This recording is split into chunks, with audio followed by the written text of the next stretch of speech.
মানে বিশ্ব ব্যাংকের চাইতে 3 গুণের বেশি টাকা অনুদান আর সহজ শর্তে ঋণ পাওয়া যায় এটি থেকে। সোনার খনির উপরে বসে আছে এই মন্ত্রণালয় রেজনা, আর ওই বসে আছে ফরেন সার্ভিস একাডেমিতে প্রেস ব্রিফিং করার লেখা। তো টাকা আনা লাগবি না বাংলাদেশে। এখন দেখেন এই ফান্ড সবচেয়ে বেশি কারা কারা নেয়, পাইছে কারা কারা? সবচেয়ে বেশি পাইছে ইন্ডিয়া। দেখেছেন ওরা কি করে? ওই যে নবায়নযোগ্য শক্তি আছে এবং গ্রিন হাইড্রোজেন প্রকল্পে খুব বড় ধরনের অনুদান পায়। গ্রিন হাইড্রোজেন প্রকল্প কি সেটা আমি পরে বলবো নি। আর কারা পায়? ইন্দোনেশিয়া পায়, তারা বন সংরক্ষণ করে এবং নবায়নযোগ্য শক্তি এবং পিটল্যান্ড পুনরুদ্ধার করে। ব্রাজিল পায়, আমাজনে একটা বিশাল বন আছে, আমাজন বন সংরক্ষণ এবং জীববৈচিত্র্য রক্ষায় অনুদান পায়। তারপরে দক্ষিণ আফ্রিকা পায় নবায়নযোগ্য শক্তি, কয়লার নির্ভরতা কমানো এবং সবুজ অবকাঠামো প্রকল্পে অনুদান পায়। বাংলাদেশও পায়, পায় না যে তা না, পায় তবে খুবই কম এদের তুলনায়। বেশিরভাগই পায় সম্ভবত প্রফেসর ইউনূসের গ্রামীণ শক্তি, কারণ ওই যে ওরা দেয় গ্রামীণ নবায়নযোগ্য শক্তি এবং এই জলবায়ুর জন্য, জলবায়ুর ফলে যে ধরনের সমস্যা হচ্ছে সেটার অভিযোজনের জন্য প্রকল্পতে সাহায্য দেয়। তারপরে ছোট ছোট দ্বীপ আছে অনেকগুলো, আর উন্নয়নশীল রাষ্ট্র আছে, সেইগুলোতে কিছু অনুদান দেয়, যেমন ফিজি, মালদ্বীপ, ওরা পায়। তো এই কার্বন নির্গমন সম্পর্কিত অনুদান কোন কোন সেক্টরে দেয়? এটা হইতেছে নবায়নযোগ্য শক্তি, আমরা জানলাম সৌর বিদ্যুৎ, বায়ু বিদ্যুৎ, জলবিদ্যুৎ শক্তির ব্যবহার এবং বৃদ্ধি, এটার জন্য তারা অনুদান দেয়। আফ্রিকায় একটা বিদ্যুৎ প্রকল্প আছে, ডেজার্ট টু পাওয়ার প্রকল্প, ওখানে ইউরোপিয়ান ইউনিয়নের অনুদান দেয়, বিশাল বড় অনুদান দেয়। শিল্প এবং ভবনে এনার্জি ব্যবহারের যে এফিসিয়েন্সি, এটা বাড়াইলে তারা অনুদান দেয়। যেমন জাপানের এশিয়ান দেশগুলোতে শক্তি সঞ্চয় প্রযুক্তিতে অনুদান দিছে, বন সংরক্ষণে দেয় অনুদান, জমির ব্যবহার বাড়াইলে অনুদান দেয়, বন রক্ষাতে অনুদান দেয়, পুনর্বনায়ন মানে আপনি যদি বন বানান, নতুন করে বন বানান, সে প্রকল্পে দেয় অনুদান। তারপরে টেকসই কৃষিতে অনুদান দেয়। আর কি পরিবহন সেক্টরে দেয়, যেমন ধরেন বৈদ্যুতিক যানবাহন, যেগুলো কার্বন কম করবে, যানবাহন যদি বিদ্যুতায়িত হয় তাহলে সেখানে অনুদান দেয়। আর টেকসই নগর পরিবহন, যেমন ধরেন মেট্রো রেলে কিন্তু আমরা এই অনুদান পাইতে পারি, এখনো পারি, যে নতুন লাইনগুলো হচ্ছে সেখানে আমরা পাইতে পারি। অথবা এই মেট্রো রেল দেখায় আমরা এই অনুদান নিতে পারি, যে দেখো আমরা এত মানুষকে পরিবহন করতেছি, কার্বন নিঃসরণ এত কমাইছি, এই মেট্রো রেল প্রকল্পই আমরা বিক্রি করতে পারি। আর এটা কি কার্বন সংগ্রহ, কার্বন ক্যাপচার বলে, মানে শিল্প খাত থেকে যে কার্বন বাড়ায় না, এই যে কারখানা চিমনি দিয়ে বাড়ায়, ইটভাটা থেকে বাড়ায়, যে ধোঁয়া বের হয়, ওই ধোঁয়ার মধ্যে যে কার্বন আছে ওটা যদি ধরে ফেলতে পারি, পরিবেশে মিশতে দিলাম না, তাহলেই টেকা। তারপরে ধরেন জলবায়ু পরিবর্তনের জন্য যা যা হচ্ছে, যেমন ধরেন জলবায়ু পরিবর্তন, বন্যা হচ্ছে, আমি যদি বন্যা থেকে রক্ষা পাওয়ার জন্য, ঘূর্ণিঝড় থেকে রক্ষা পাওয়ার জন্য আমি একটা কাঠামো তৈরি করি যেখানে যে সবাই থাকবে, সেই কাঠামো তৈরির জন্য আমি কিন্তু এই ফান্ড থেকে টাকা পাবো। তো এইগুলোতে গেল এখন পর্যন্ত যে খাতে অনুদান দিত, কিন্তু আগামীতে কি কি ট্রেন্ড আসছে যেখানে টাকা পাওয়া যাবে। এর মধ্যে একটা হইতেছে just energy transition partnership, JETP এটারে বলে। এটা হইতেছে যে আমাদের যে তেল বা কয়লা জাতীয় জ্বালানি আছে, এটা থেকে নির্ভরশীলতা যদি কমানো যায় তাহলে আমরা এখানে একটা ফান্ড পাবো। ধরেন কয়লা পুরা আমরা বিদ্যুৎ বানাইতেছি, এই রামপালাই বানাইতেছি, তাই না? ওইটা যদি বন্ধ কইরা আমরা সৌরশক্তি, বায়ু শক্তি দিয়ে যদি ওইখানে একটা বিদ্যুৎ কেন্দ্র বানাই, তাহলে এরা আমাদেরকে ফান্ড দেবে। শিল্প এবং বিদ্যুৎ খাতকে যদি কার্বন মুক্ত করতে পারি, তাইলে আমাদেরকে ফান্ড দেবে। আর এটা বলে যে ব্লেন্ডেড ফাইন্যান্স, মানে অনুদানের সাথে ব্যক্তিগত বিনিয়োগ মিলায় বৃহৎ প্রকল্প বাস্তবায়ন, মানে এইটা কিন্তু কোনো প্রাইভেট অর্গানাইজেশনও নিতে পারে। আর এটা কি গ্রিন হাইড্রোজেন, এটা কিন্তু ইন্ডিয়া নেয়। হাইড্রোজেন খুবই পরিচ্ছন্ন জ্বালানির উৎস, হাইড্রোজেনকে যদি জ্বালানি হিসেবে আমরা ব্যবহার করতে পারি, সেইখানে পুরো অনুদান দেবে। ইন্ডিয়া প্রচুর টাকা নিয়ে যায় এখান থেকে, সবচেয়ে বেশি টাকা ইন্ডিয়া এখান থেকে পায়। তারপরে ধরেন প্রকৃতি কিন্তু কার্বন ক্যাপচার করে। প্রকৃতি ভিত্তিক সমাধান, যদি বন বাড়ায়, জলাভূমি বাড়ায়, এগুলো প্রাকৃতিকভাবে কার্বন শোষণ করে, এগুলো বাড়াইলে আমরা এখান থেকে ফান্ড পাবো। যেমন ধরেন আমরা হাতির ঝিল প্রকল্প করছি, এই হাতির ঝিলের মতো প্রকল্প, এটার জন্য কিন্তু আমি ফান্ড পাইতে পারি, এটাকে আমরা প্রজেক্ট করে আমরা জমা দিতে পারি। তো বাংলাদেশ এখন কোথায় কোথায় থেকে কার্বন ফান্ড পাইতে পারে এবং সম্ভাব্য সর্বোচ্চ ফান্ডের সুযোগ কোথায় আছে, আসেন এটা নিয়ে একটু আলাপ করি।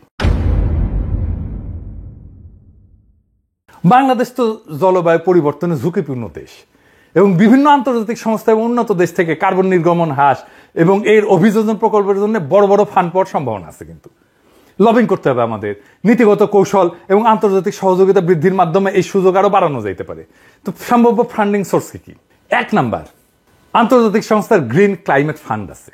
এখান থেকে কিন্তু জিসিএফ থেকে কিন্তু বাংলাদেশ ইতিমধ্যেই সাহায্য পায়, টাকা পয়সা পাইছে। বড় প্রকল্প নিলে, লবিং করলে প্রায় $1 বিলিয়ন পর্যন্ত ফান্ড পাওয়া সম্ভব এখানে। তো প্রজেক্ট কোথায় করা যায়? যেমন ধরেন উপকূলীয় সুরক্ষার জন্য প্রজেক্ট করা যায়, নদী ভাঙন রোধ জন্য প্রজেক্ট করা যায়, গ্রামীণ নবায়নযোগ্য শক্তি প্রকল্পে বড় প্রস্তাব দেওয়া যায়। এখন ছোট প্রস্তাব দিচ্ছে, কিন্তু বড় প্রস্তাব দেওয়া যায় সেখানে। আর একটা কি, গ্লোবাল এনভায়রনমেন্ট ফ্যাসিলিটি, জিএফ প্রকল্পগুলোর মাধ্যমে বন সংরক্ষণ, বায়োডাইভার্সিটি, মানে প্রচুর পরিমাণে প্রাণী থাকবে, গাছপালা থাকবে নানা ধরনের, এবং কৃষি নির্ভর কার্বন সঞ্চয় প্রকল্পে ফান্ড পাওয়া যায়। এখান থেকে 300 থেকে 500 মিলিয়ন পর্যন্ত ফান্ড পাওয়া যেতে পারে ডলার। বিশ্বব্যাংক দেয়, ওয়ার্ল্ড ব্যাংক দেয়, নবায়নযোগ্য শক্তিতে দেয়, স্মার্ট গ্রিডে দেয়, জলবায়ু অভিযোজন প্রকল্পে দেয়। এনে বিশ্বব্যাংকের সাথে যদি আমরা এটা নিয়ে আলাপ আলোচনা করি, দেখবেন এখান থেকে একটা বড় ফান্ড পাওয়া সম্ভব। 500 থেকে 800 মিলিয়ন ডলার এখান থেকে আপোষে পাওয়া সম্ভব। ADB, Asian development bank fund দেয়। ওই একই জলবায়ু অভিযোজনে ফান্ড দেয়, নবায়নযোগ্য শক্তিতে ফান্ড দেয়, অবকাঠামো উন্নয়নের জন্য বড় ফান্ড দেয়, যেটা সাস্টেনেবল ডেভেলপমেন্টের জন্য কাজ করবে। আমরা বৃহৎ অবকাঠামো প্রকল্প তৈরির প্রস্তাব দিতে পারি এবং যেখানে কার্বন নিঃসরণ কমবে। $500 মিলিয়ন পাওয়া কোনো ব্যাপারই না এখান থেকে। কিছু কিছু উন্নত দেশ কিন্তু এই ব্যাপারে ফান্ড দেয়, যেমন নর্ডিক দেশগুলো, যেমন সুইডেন, নরওয়ে, ডেনমার্ক, প্রচুর ফান্ড দেয় এটার জন্য। এই 3টা দেশে আমাদের যে এমবেসি আছে, ডেনমার্কের রাষ্ট্রদূত, বাংলাদেশের রাষ্ট্রদূত, উনিও বলছেন আমাকে, কিছুদিন আগে ওনার ওখানে গেছিলাম, দেখা করছিলাম, খুব আতিথেয়তা করছিলেন, এবং উনি আমাকে বলছেন যে আমাদের এখানে প্রচুর ফান্ড আছে, এবং আমরা যদি এই ডেনমার্কের এমবেসিকে কাজে লাগাইতে পারি, আমরা প্রচুর ফান্ড নিয়ে আসতে পারবো। বাংলাদেশের উপকূলীয় এলাকায় প্রাকৃতিক সম্পদ সংরক্ষণ এবং স্থানীয় মানুষের জীবিকা উন্নয়নের জন্য এই নর্ডিক দেশগুলো অনুদান বাড়াইতে পারে। আর ধরেন $300-400 মিলিয়ন তো পাওয়া সম্ভব এখানে। ইউরোপিয়ান ইউনিয়ন তারা ফান্ড দেয়। ইউরোপিয়ান ইউনিয়নের গ্রিন বিল প্রোগ্রাম আছে, এর আওতায় নবায়নযোগ্য শক্তি এবং কার্বন নির্গমন হ্রাস প্রকল্পে ফান্ড পাওয়া সম্ভব। $1 বিলিয়নের বেশি ফান্ড পাওয়া সম্ভব এখান থেকে। জাপান দেয় এখানে ফান্ড, এখানে এনার্জি এফিসিয়েন্সি বাড়ানোর জন্য তারা ফান্ড দেয়। গ্রামীণ অবকাঠামো এবং টেকসই কৃষি প্রকল্পে এরা ফান্ড দেয়। এখান থেকে $400-500 মিলিয়ন পাওয়া যেতে পারে। এটা ছাড়াও, এগুলো তো গেল সরকার ফান্ড, এটা ছাড়াও বেসরকারি খাত এবং ফাউন্ডেশনও ফান্ড দেয়। কিন্তু Bill and Melinda Gates foundation ওরা ফান্ড দেয়, জলবায়ু অভিযোজনের জন্য দেয়, কৃষি খাতে কার্বন নির্গমন হ্রাস প্রকল্পে অর্থায়ন করে এরা। এখান থেকে খুব যে বেশি পাওয়া যাবে তা না, কিন্তু $50 থেকে $100 মিলিয়ন পাওয়া যায়। এটাই কত, তো তাই না? কে দেয় এত টাকা? তারপরে রকফেলার ফাউন্ডেশন ওরাও দেয়, এই নবায়নযোগ্য শক্তিতে দেয়। এরা বিল মেলিন্ডা গেটস ফাউন্ডেশন থেকে একটু বেশি দেয়, বা ধরেন $200 মিলিয়ন তো এখান থেকে পাওয়া সম্ভব। তাই এই ফান্ড পাওয়ার জন্য আপনি কি করবেন? প্রথম কাজ হচ্ছে জলবায়ু পরিবর্তনের ঝুঁকিপূর্ণ দেশ হিসেবে বাংলাদেশকে তুলে ধরতে হবে। বাংলাদেশ জলবায়ু পরিবর্তনের সবচেয়ে ক্ষতিগ্রস্ত দেশগুলোর তালিকায় আছে। এইটা আমাদের জন্য একটা সবচেয়ে বড় পয়েন্ট। লাগবে যে বড় ফান্ড না পেলে বাংলাদেশের অর্থনৈতিক এবং পরিবেশগত স্থিতিশীলতা হুমকির মুখে পড়বে। এটা ছাড়া আঞ্চলিক এবং বহুপাক্ষিক লবিং করতে হবে। G77 আছে, চায়না আছে, SIDS আছে, আবার এই LDC একটা ব্লক আছে, এদের সাথে একত্র হয়ে উন্নত দেশগুলোর কাছে চাপ সৃষ্টি করতে হবে এবং বড় বড় এবং বহুমুখী প্রকল্প প্রস্তাব তৈরি করতে হবে। যেমন ধরেন আমি বললাম আগেই, নবায়নযোগ্য শক্তি, উপকূলীয় সুরক্ষা, গ্রামীণ উন্নয়ন প্রকল্প, বড় আকারের প্রস্তাব, তো ছোট ছোট না।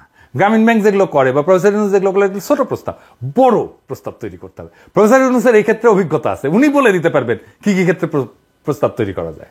$2 থেকে $3 বিলিয়ন আমরা এখান থেকে আনতে পারি। জলবায়ুর অভিযোজন এবং স্থায়িত্বের উদ্ভাবন, যেমন ধরেন স্থানীয় উদ্ভাবন, যেমন solar home system, biogas plant, smart grid, এই সমস্ত প্রকল্পে আমরা প্রচুর ফান্ড পেতে পারি। তো আমরা যদি লবিং টবিং করতে পারি, বড় প্রকল্প বাস্তবায়ন করতে পারি, তাহলে ধরেন আমরা যদি 5 বছরের একটা পরিকল্পনা নিই, তাহলে $6 থেকে $7 বিলিয়ন ফান্ড আমরা পাইতে পারি। কোথায় কোথায় থেকে? যেমন ধরেন GCSF থেকে 1 থেকে 2 বিলিয়ন, ইউরোপিয়ান ইউনিয়ন থেকে 1 বিলিয়ন, বিশ্বব্যাংক থেকে 2 থেকে 3 বিলিয়ন, অন্যান্য দেশ এবং ফাউন্ডেশন থেকে 1 থেকে 2 বিলিয়ন। কত হয় দেখেন তো। এই বাংলাদেশের পরিবেশ মন্ত্রণালয় এবং সংশ্লিষ্ট প্রতিষ্ঠানগুলোর সামনে আছে একটা সুবর্ণ সুযোগ। বৈশ্বিক যে কার্বন অর্থায়ন, এটা একটা বিশাল খাত, এখানে কোটি কোটি ডলার পাওয়া সম্ভব। আমাদের দরকার একটা স্পষ্ট পরিকল্পনা, আক্রমণাত্মক লবিং এবং দক্ষ ব্যবস্থাপনা। দক্ষিণ Africa, Indonesia, Brazil, Bharat billion billion ডলারের অনুদান এবং সহজসত্ত্বে ঋণ পাচ্ছে, তাহলে আমরা কেন পিছায় থাকবো? এখন তো আর আমরা পারবো না, সময়ের অভাব, এই ব্যর্থতার সুর তোলার সুযোগ নাই। আমাদের দরকার কার্যকর নেতৃত্ব, বাস্তবসম্মত পরিকল্পনা এবং বৈশ্বিক সহযোগিতা। যদি সঠিক উদ্যোগ নেওয়া যায়, তাহলে আগামী 5 বছরে বাংলাদেশ কমপক্ষে 6 থেকে 8 বিলিয়ন কার্বন ফান্ড পাইতে পারে, যা আমাদের পরিবেশ রক্ষা, নবায়নযোগ্য শক্তির ভবিষ্যৎ গড়ে তুলতে সহায়ক হবে। এখন সময় কাজ করার, এখন সময় সিদ্ধান্ত নেওয়ার। নয়তো আমরা শুধুই সম্ভাবনার গল্প শুনে যাব, বাস্তবে কিছুই বদলাবে না।